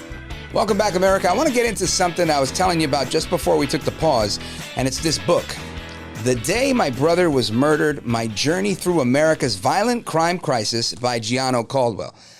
I recommend you pick up a copy. Why? Because I know Gianno Caldwell. I've known him for a number of years, and he's a good guy. He tells the truth. He calls it like it is. And in the middle of the violence that was going on in Chicago, and we were doing a lot of coverage on that, out of left field, he put out a post that his younger brother, Christian, was murdered in some of that violence. And it really hit home. It personified the pain, if you will. And I wanted to talk to him about this brand new book. He's here with me now, Gianno Caldwell. Thank you for having me, brother. It's always a pleasure. There we go. So what's up, my man? How are you? I'm doing well, pushing ahead. It's been, quite the year already. We started the Caldwell Institute for Public Safety just last year, where we are set and have been working to unseat progressive George Soros-funded DAs. So I know we're jumping right into the conversation. No, it's good. But yeah, so we've been quite busy. It's been a busy year. Book just came out, The Day My Brother Was Murdered, My Journey Through America's Violent Crime Crisis. So things are looking up, and I'm hoping to affect a lot of positive change for our communities across the country. You know, for those of you people listening who don't know Gianno has been a Fox News political analyst for a long time, and it covers a number of issues, this being one of them. Yes. And again, to me, it was just so striking how this was a big topic of conversation at the time that it actually went down and it hit home so closely. Walk us through, and I had you on the show around the time that it happened, but yes. Walk us through a little bit of what that journey has been like. On June 24th, 2022, my life changed forever when my innocent teenage baby brother Christian was murdered in Chicago on the South Side. He was not the target. The police have informed me many times over. But since then, I've been out for justice, not just for my baby brother, but for a lot of other families who have experienced the same tragedy as us. And it led to me starting the Caldwell Institute for Public Safety, as I mentioned previously before, where we brought on people into our advisory board like Pam Bondi, our Attorney General of the United States, Dr. Drew Pinsky from many reality TV shows people know him from. He's a doctor. And Congressman Burgess Owens, along with many, many other folks who are honestly sick and tired of what they've been seeing in the country, violent crime going wild on every corner, and the elected officials that allow it to happen, and in some cases permit it to happen, especially if you're George Soros funded, what I call them political district attorneys, because that's what they are. They're activists in these roles, and we don't need any of that. We need law and order. You know, Gianno, recently there was some talk about the people that were involved in a certain arrest, and it turned out that the guy was related to a congressman that comes out of Chicago, Chuy Rivera, I think his name was. Chuy Garcia? Garcia. Uh-huh. And I was having a conversation on the show with Alderman Raymond Lopez, and he gave me a little bit of the scoop and the skinny on Chuy, telling me that his son is an active gang member. He's been involved in gang life. It's all well documented. People all over Chicago know that. In fact, he's been very soft on crime because of his own softness towards his son's plight. And it makes me wonder, if that's the one we know about, how many more are out there? So when you're talking about politicians that permit this to happen, there's a number of reasons they do it, whether it's the public, the special interest dollars that are going into their coffers, or just them being sympathetic to it because it hits home for them. What is the Caldwell Institute for Public Safety doing to combat that? Well, and please visit us at caldwellinstitute.org. What are we doing there? We're exposing it. And I think that's the most important thing. You cannot really understand a problem until you see it in full light. And for many of these places around the country, I think Chicago's a great example, Illinois, because what they have done is implemented policy that had created a treacherous environment for everyday citizens who are just going to work, doing the good work of being good human and coming back home. These individuals have implemented policies like the Safety Act, which is something that's relatively new. And many people, the residents, they didn't have any idea about it. They had no idea. I actually went down with Fox News Channel and I started reading off what the Safety Act does, which was insane.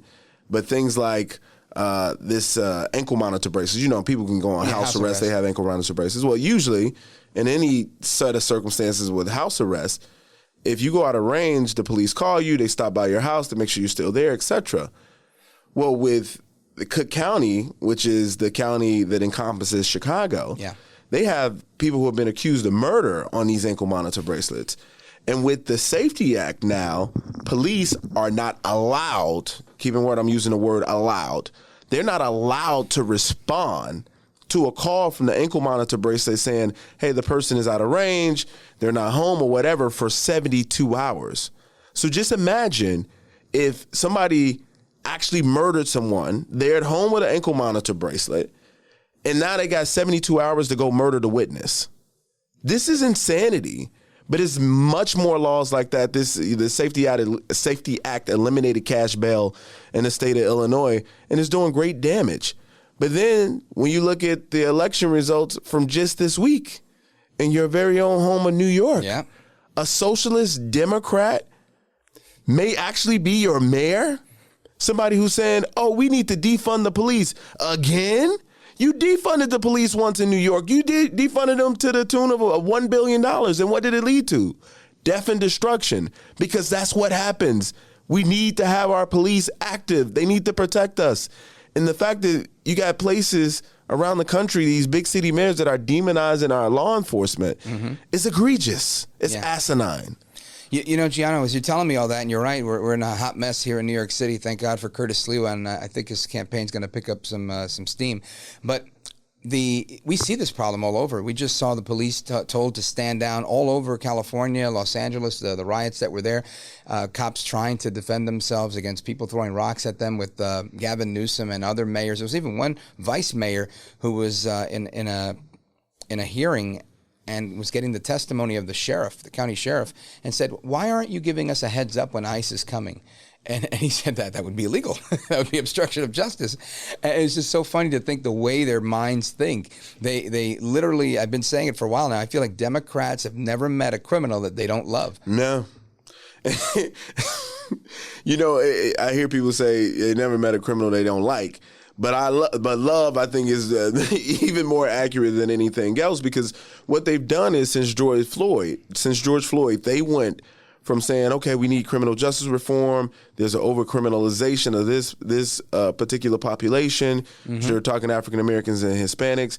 And, you know, criminal justice reform on its face sounds good. Right. You know, I don't have a problem with it, especially when they were going back to the crime commission during the Clinton years, and they said, okay, what we're finding is people are being over-criminalized for crack cocaine. They're not getting the same amount of time as people who are having or trafficking cocaine, and it's the same substance. So they said, okay, folks are getting more jail time when another person kind of gets off scot-free. I understand that. We have to rebalance that, even though the crime commission under Clinton threw the report away in the garbage, they didn't care. Yeah. So that I can understand. But what we have now isn't that. It's justice for the criminal. It's no longer about criminal justice reform. They're more concerned about those individuals than the actual victims of violent crime. And when victims speak out, they try to silence them.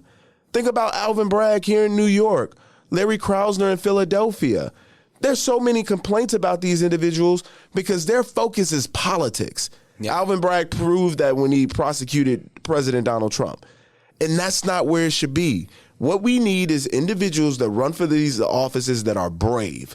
They know that they don't care. They need to go in not caring about being reelected, not caring about the fame that they can get from having these particular positions or the money they can get after. They need to be concerned about and capitulate to what the citizens want. And I can assure you, defunding the police is not what the citizens of New York want. 100%. Amigos, we're on with Gianno Caldwell. He's the author of the book, The Day My Brother Was Murdered, and we're going to come back and get a little bit of a take on what's going on politically across the country and get a wrap up on the book. Don't go anywhere.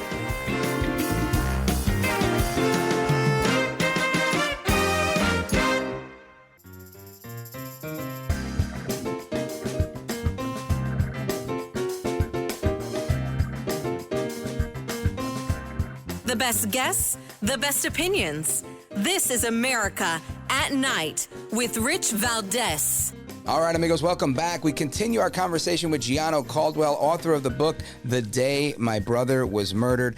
And Gianno Caldwell, you know him from the Fox News channel. He's a political analyst there. He's all over the place. He does a lot of great work. And now he's the head of the Caldwell Institute for Public Safety. And in your day-to-day, when you're not running the Caldwell Institute for Public Safety, you're on Fox News Channel doing all sorts of media coverage on a number of things. Like you mentioned before, we're sitting here, World Trade Center, New York City, and people are shocked across the country that we have this socialist, Islamist, sympathizing Democrat that won the Democrat primary, beating the former governor of New York, Andrew Cuomo, beating the sitting mayor of the city of New York. And it doesn't surprise me, because this is the same city in 2018 where the number 3 person in Congress, Joe Crowley, was taken out by AOC all-out crazy herself. Yeah. Right? So there's always been a communist sympathizing element in the city. And what they always have going for them is emotion, right? They know how to bang the pots and pans and target those heartstrings that get people going. But we've seen so many things developing in the news. You've got the fake news media trying to undercut the efforts that the brave men and women of the Air Force and the military did when they conducted this mission in Iran to denuclearize them. You've got the riots that are finally, I think, tamping down a little bit all across the country, mainly in Los Angeles. And so much of this is going on. How do you balance it all? And what are you juggling right now? To be honest with you, I run a bunch of businesses. I have 2 nonprofits, the Caldwell Institute for Public Safety, the Caldwell Foundation for Public Safety. Again, CaldwellInstitute.org. Please visit us there and support our efforts. And additionally, I'm going on tour as well, so please go there and see our tour schedule. And then I have private businesses and obviously the Fox News Channel, among many, many other things that I do. It's a hard balance. It's a difficult balance, but it's a necessary one. One in which, after my brother's murder, this has become a part of his legacy, and it's become a part of mine, to save lives. And we truly can and will do more of that. As we did with George Gascon in Los Angeles, we took him out. We supported Nathan Hochman. We put money in that race, my voice in that race, and we had a great outcome. And now folks in Los Angeles County can, be grateful to have an actual prosecutor who does their job. Now, when we're thinking about, kind of the things that are going on, and today we got Iran, we got the race that just the Democratic primary here in New York City. We got immigration is still a really raging issue because we got a lot of folks that do need to be deported out of this country, people who have committed crimes. They shouldn't have been here in the first place. And, they've really taken advantage of our generosity as a country. Yeah. Those are elements, I think, are worthy of discussion because they're worthwhile, but it's also worthwhile to talk about how crazy the left is. Yeah. They've gone insane. Like many of them. I'm not saying every Democrat is insane. I'm saying many are now insane. It's a whole reflection of their entire party because they're voting for these things. They're speaking out and endorsing these things. I think about what this socialist mayoral candidate said. I want to open up a bunch of grocery stores, government owned. I want to do $65 million for trans, gender affirming care. I want to defund the police. I want to do rent control, which I'm sure a lot of people in New York actually would want rent control. I hear that your 1 bedrooms are like $5,000-$6,000, which is insane. You might as well get a house and a mortgage if that be the case. And there's all these elements that I think kind of go together, and it paints a really vivid picture for the country.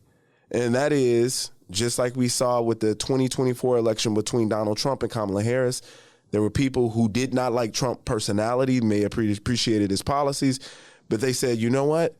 I don't have a choice. I'm going to have to vote for Donald Trump. Why? Because the other ones are just nuts. They're crazy. Right. I want to go back to a sensible time in America where we can define what a woman is. I think that's reasonable, right? We should be able to do that.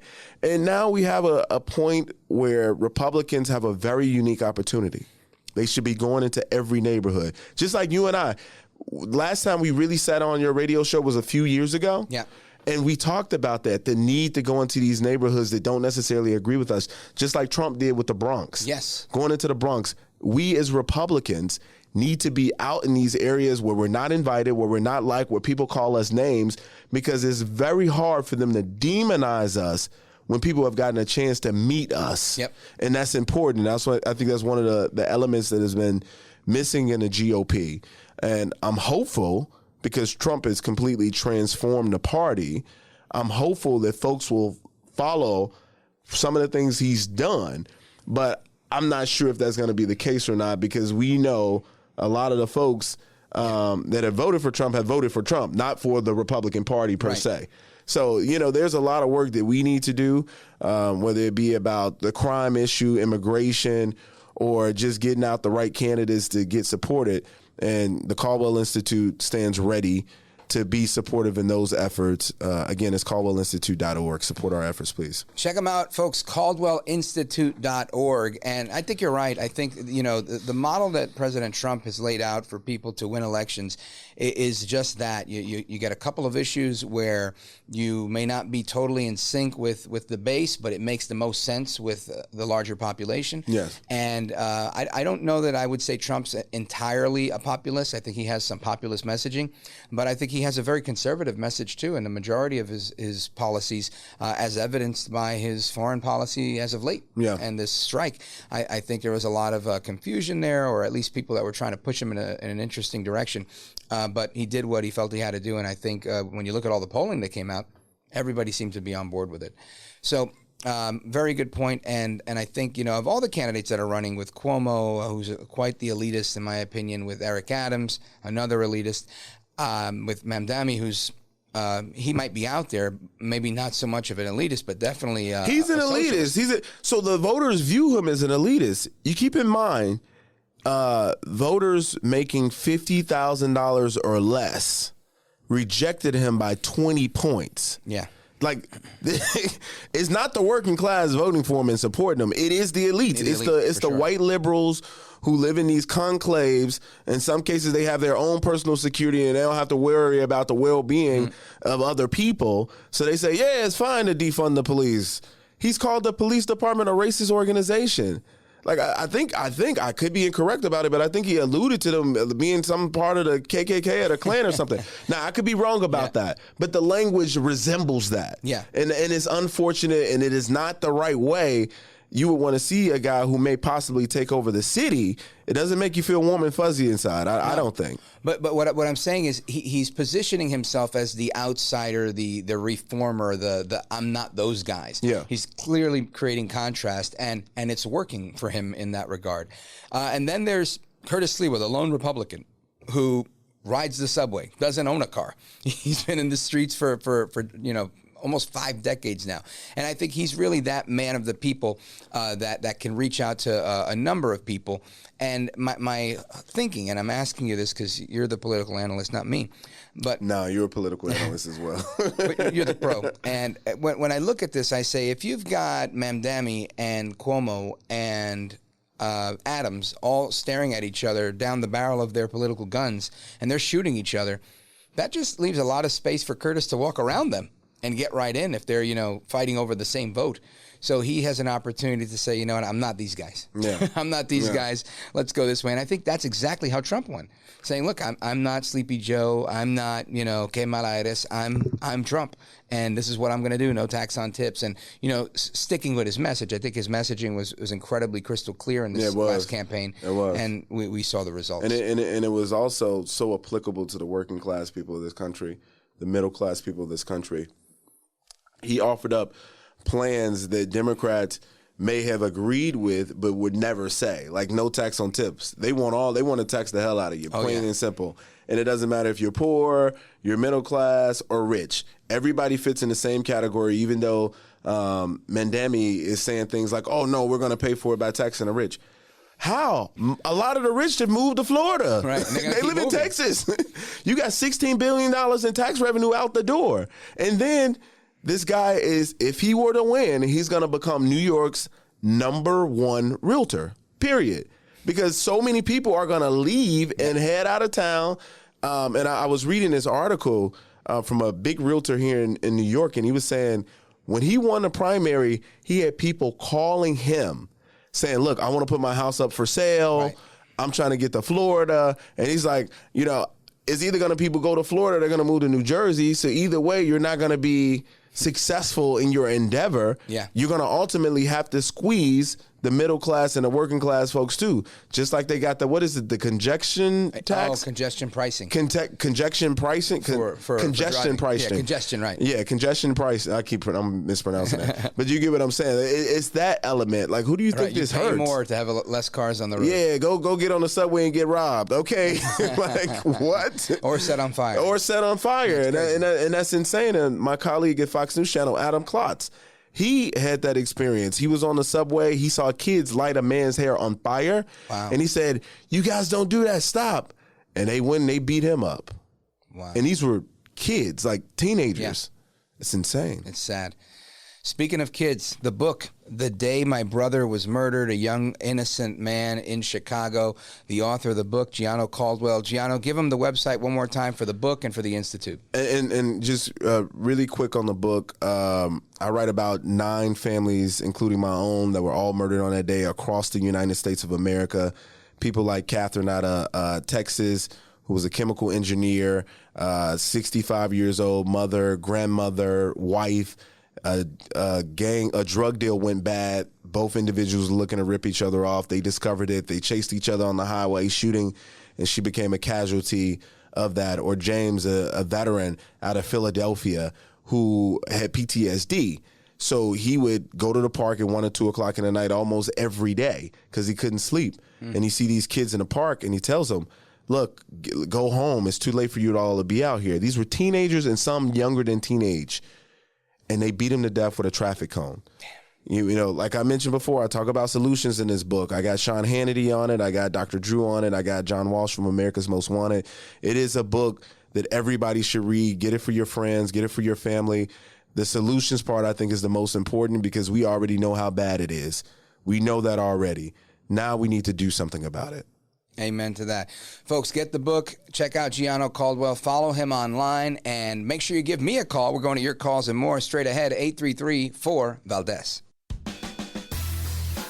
This is America at Night with Rich Valdez. Call now. 833-4-VALDEZ. That's 833-482-5337. 833-4-VALDEZ. That's Valdez with an S.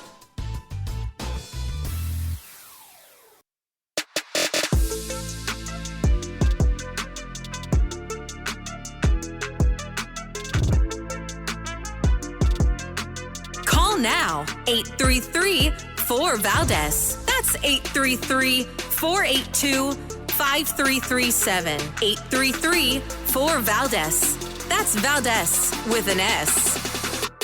All right, amigos, to the phones we go. Open Phone America.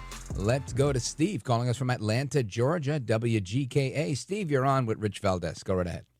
Thank you for taking my call. I really appreciate it. Yes. Hey, so I wish I got on with him, but you didn't take a phone call, so it's cool. If you don't mind making a phone call directly back to Mr. I'm sorry, tell me. Caldwell? Again. Gianno Caldwell? Caldwell with a D, right? Caldwell. Yes. Yep. Okay. All right. Caldwell. And then the guy running in New York, different. What's his name? Curtis Sliwa. Sliwell. Yep. So I'm wondering, with his huge stump, he has a huge stump. Why isn't he trying to help Sliwell? Let's get him out there with Sliwell. I mean, God. This guy is so freaking fantastic, Caldwell. Caldwell is so freaking fantastic. He is so quick and knows exactly what he's talking about, knows the facts. And so on Fox News, and if they fire him, well, then maybe if he did that and maybe they fired him, he would still make as much money as Tucker Carlson. So I would like this well, guy. Steve, I think we're all getting ahead of ourselves.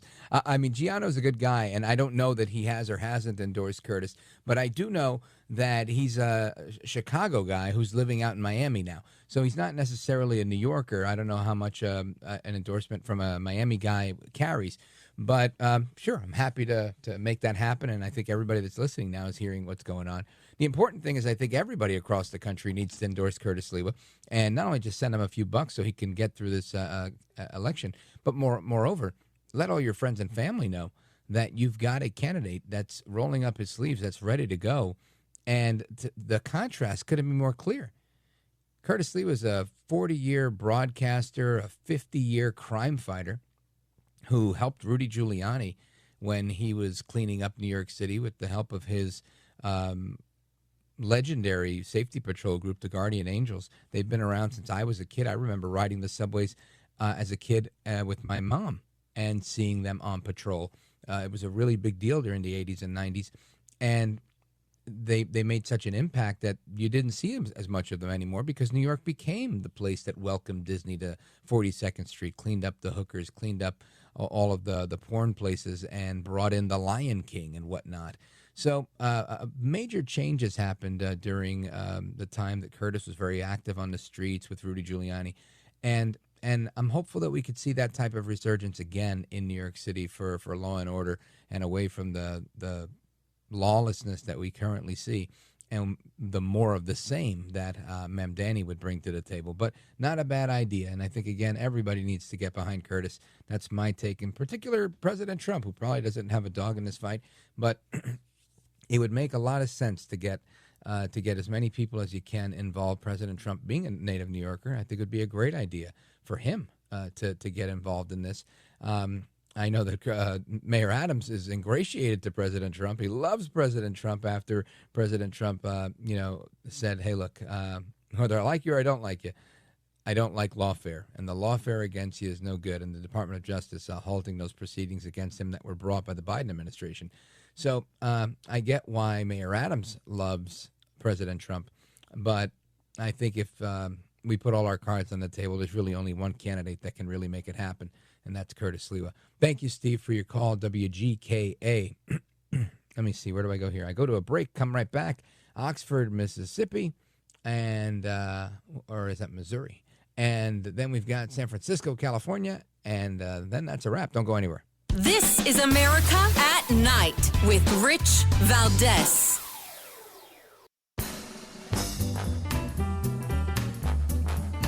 All right, amigos, to the phones we go. Let's go to Joe in Oxford, WTNM. Go right ahead.